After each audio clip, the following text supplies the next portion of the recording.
तो हेलो बच्चों, आज हम डिस्कस करने वाले हैं क्लास 10th के चैप्टर नंबर फर्स्ट को, जो कि साइंस में हमारा, ठीक है, केमिकल रिएक्शन एंड इक्वेशन। ठीक है, तो सबसे पहले हम जानेंगे कि केमिकल रिएक्शन क्या होती है और उसके बाद जानेंगे कि केमिकल इक्वेशन क्या होती है। तो चलिए बच्चों चलते हैं, चैप्टर स्टार्ट करते हैं।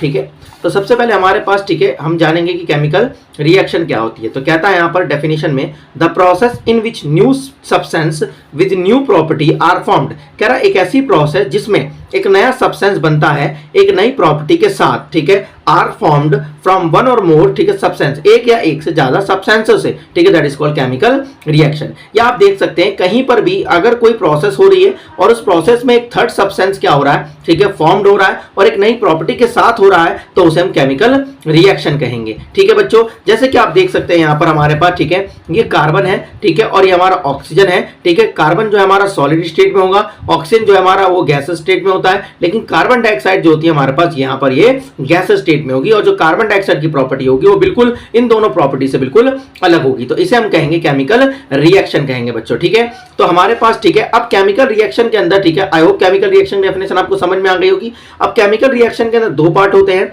पहला होता है हमारे पास रिएक्टेंट और दूसरा होता है प्रोडक्ट। ठीक है बच्चों, तो रिएक्टेंट क्या होता है, ठीक है, अब आप ऐसे भी समझ सकते हैं कि जो एलएचएस साइड में होता है, एलएचएस मतलब जो लेफ्ट हैंड साइड में जो हमारे पास होगा इसको हम रिएक्टेंट के नाम से जानते हैं। ठीक है, और जो आरएचएस साइड में होगा इसको हम प्रोडक्ट के नाम से जानते हैं। या ये भी कह सकते हैं कि जो भी सब्सटेंस केमिकल रिएक्शन में पार्टिसिपेट करेंगे हम उसे रिएक्टेंट कहते हैं, या जो भी सब्सटेंस जो केमिकल रिएक्शन में रिजल्ट के रूप में हमें प्राप्त होगा उसे हम प्रोडक्ट कहते हैं। ठीक है, चलिए डेफिनेशन जान लेते हैं इसकी।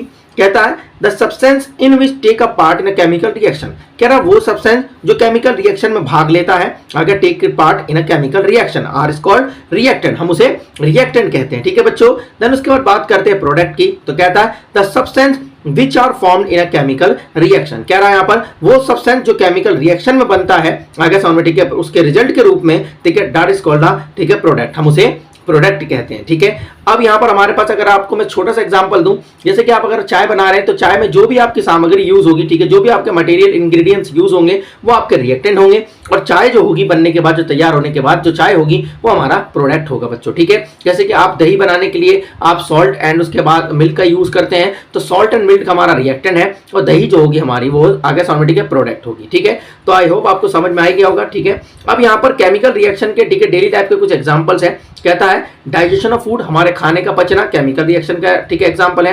रेस्पिरेशन, हमारा सांस लेना, केमिकल रिएक्शन का उदाहरण है। ठीक है, रस्टिंग ऑफ आयरन, ठीक है, लोहे पर जंग लगना, केमिकल रिएक्शन का एग्जांपल है। बर्निंग ऑफ मैग्नीशियम रिबन, ये भी केमिकल रिएक्शन का एग्जांपल है। फॉर्मेशन ऑफ कर्ड, ये भी केमिकल रिएक्शन का ही एग्जांपल है बच्चों। तो बात करते हैं आगे नेक्स्ट टॉपिक पर। अब ये हमारा जो क्वेश्चन है कॉमनली एग्जाम में कई बार पूछा जाता है कि केमिकल रिएक्शन के इन्वॉल्वेंस क्या है, कि अगर केमिकल रिएक्शन हो रही है तो वहां पर क्या क्या देखा जा सकता है, कि कौन कौन सी चीजें जो है आगे सामने हो रही है, आगे सामने, ठीक, जिससे हम ये कह सके कि केमिकल रिएक्शन हो रही है नहीं हो रही है, या फिर कह सकते हैं characteristics of the chemical reaction. Characteristics मतलब, ठीक है, उसके कुछ पॉइंट्स। तो सबसे पहले बात करेंगे चेंज इन स्टेट। अगर कहीं पर स्टेट चेंज हो रही है तो हम कह सकते हैं कि वो केमिकल रिएक्शन हो रही है। अगर मान लीजिए कहीं पर कलर चेंज हो रहा है तो वो भी केमिकल रिएक्शन का एग्जाम्पल है, कि वहां पर वो केमिकल रिएक्शन हो रही है अगर कहीं पर कलर चेंज हो रहा है तो। फिर उसके बाद कहता है चेंज इन टेम्परेचर, अगर कहीं पर टेम्परेचर घटता है या बढ़ता है तो उसे भी हम केमिकल रिएक्शन कहते हैं। ठीक है, इवोल्यूशन ऑफ गैस, अगर कहीं से गैस की, ठीक है, अगर इवोल्यूशन होती है, आगे सामने की गैस की उत्पत्ति होती है या गैस का फॉर्मेशन हो रहा है तो भी हम उसे केमिकल रिएक्शन कहते हैं। मतलब ये कुछ कैरेक्टरिस्टिक्स है बच्चों, ठीक है, जिसको आप देखकर ये कह सकते हैं आगे की केमिकल रिएक्शन हो रही है या अदरवाइज नहीं हो रही है। अगर इनमें से एक भी कैरेक्टरिस्टिक्स कहीं पर आपको देखने को मिलती है तो आप कह सकते हैं केमिकल रिएक्शन हो रही है। देन बात करते हैं अब हमारे पास केमिकल इक्वेशन की। तो बात अगर मैं आपको सिंपल सी लैंग्वेज में बताऊं, जब हम किसी केमिकल रिएक्शन को रिप्रेजेंट करते हैं किसके through, with symbol and formulas, उसके सिंबल और उसके फॉर्मूलाज के अकॉर्डिंग, तो उसी को हम केमिकल इक्वेशन के नाम से जानते हैं। यहाँ पे इक्वेशन वर्ड इसलिए यूज हुआ बच्चों क्योंकि यहाँ पर जो हम केमिकल रिएक्शन को रिप्रेजेंट करेंगे ये हम करेंगे with the help of formulas, ठीक है, एंड उसके सिंबल से। तो कहता है अ chemical reaction can be represented by a chemical equation, कि किसी भी केमिकल रिएक्शन को जब हम रिप्रेजेंट करते हैं तो उसकी हेल्प लेते हैं किसकी, आगे समझ में, केमिकल इक्वेशन की। अब ये केमिकल इक्वेशन क्या होते हैं, ठीक है, तो यहां बात करता है, कह रहा है यहां पर बात करता है, ठीक है, इट कह रहा है पर इन्वॉल्व यूजेस ऑफ सिंबल, क्योंकि इसमें क्या होता है, हम इन्वॉल्व करते हैं किसको,